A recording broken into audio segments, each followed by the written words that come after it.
Hi friends, welcome to my channel. இந்த வீடியோவில் எதை பற்றி பார்க்க போகிறோன்னு பார்த்தீங்கன்னா, முருகன் துணை இருக்க அதிசக்தி வாய்ந்த மந்திரம் பற்றி தான் பார்க்க போகிறோம். வீடியோக்குள்ளே போகிறதுக்கு முன்னாடி நம்ம சேனலை இப்போ தான் ஃபஸ்ட் டைம் பார்க்குறீங்கன்னா சப்ஸ்கிரைப் பண்ணிவிட்டு பாருங்கள். எவ்வளவு பெரிய கெட்ட நேரம் வந்தாலும் அதிலிருந்து நம்மை பாதுகாத்து கொள்ள வேண்டும் என்றால் நாம் செய்ய வேண்டிய வழிபாடு இறை வழிபாடு மட்டும்தான். அதிலும் கெடு பலன்களை நமக்கு கொடுக்கும் ராகு, கேது, சனி பகவானிடம் இருந்து நாம் முழுமையாக தப்பிக்க வேண்டும் என்றால் அனுதினமும் முருகப்பெருமானை வழிபாடு செய்வதுதான் ஒரே வழி. இன்றைய தினம் தேய்பிறை சஷ்டி. முருகப்பெருமானை வணங்காதவர்கள் ஒருமுறை முருகப்பெருமானை மனதில் நிறுத்தி வணங்கி இந்த பதிவை முழுமையாக கேட்க துவங்குங்கள். நிச்சயம் உங்களுக்கு நல்லதே நடக்கும்.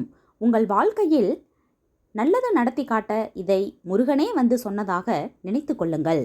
பிரச்சனை சூழ்ந்த இந்த வாழ்க்கையில் இருந்து தப்பிக்க இந்த கலியுகத்தில் யாரை வழிபாடு செய்வது? முருகனும் முருகருக்கு வாகனமாக இருக்கும் மயிலையும். எவன் ஒருவன் தினந்தோறும் வழிபாடு செய்கின்றானோ அவனுடைய வாழ்க்கையில் துன்பமில்லை. இது நிதர்சனமான உண்மை. மயிலை கண்டால் பாம்பு பயப்படும் என்று சொல்வார்கள். இந்த இரண்டு உயிரினங்களையும் ஒன்றாக சேர்த்து தன்னோடு வைத்திருக்கக்கூடிய ஒரே கடவுள் அந்த முருகப்பெருமான் தான். ராகு, கேது கிரகங்கள் சர்ப்ப கிரகங்களாக தான் நமக்கு சொல்லப்பட்டுள்ளது. எல்லாம் சரிதான்.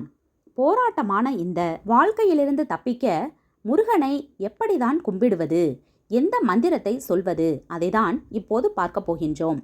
தினமும் தூங்க செல்லும் போது முருகனை மனதார நினைத்து கொள்ளுங்கள். முருகன் மந்திரம். பழனி முருகனை வடிவமைத்த போகரை குருவாக மனதில் நினைத்து கொள்ளுங்கள். ஓம் குருவே போகநாதரே நமக என்ற மந்திரத்தை முதலில் 3 முறை சொல்லிவிட்டு இந்த போகரை உங்கள் குருவாக நினைத்து ஆசீர்வாதத்தை பெற்றுக்கொள்ளுங்கள். முருகா முருகா முருகா என்று 3 முறை சொல்லுங்கள். பிறகு மயில் வாகனத்தின் மந்திரமான இந்த மந்திரத்தை 27 முறை சொல்லிவிட்டு முருகப்பெருமானை மனதில் நிறுத்தி ஓம் மயூர பதையே நமோ நமக என்ற மந்திரத்தை சொல்லி தூங்கினால் போதும். உங்களுடைய வாழ்க்கையில் இருக்கும் துன்பங்கள் அன்றோடு முடிந்துவிடும்.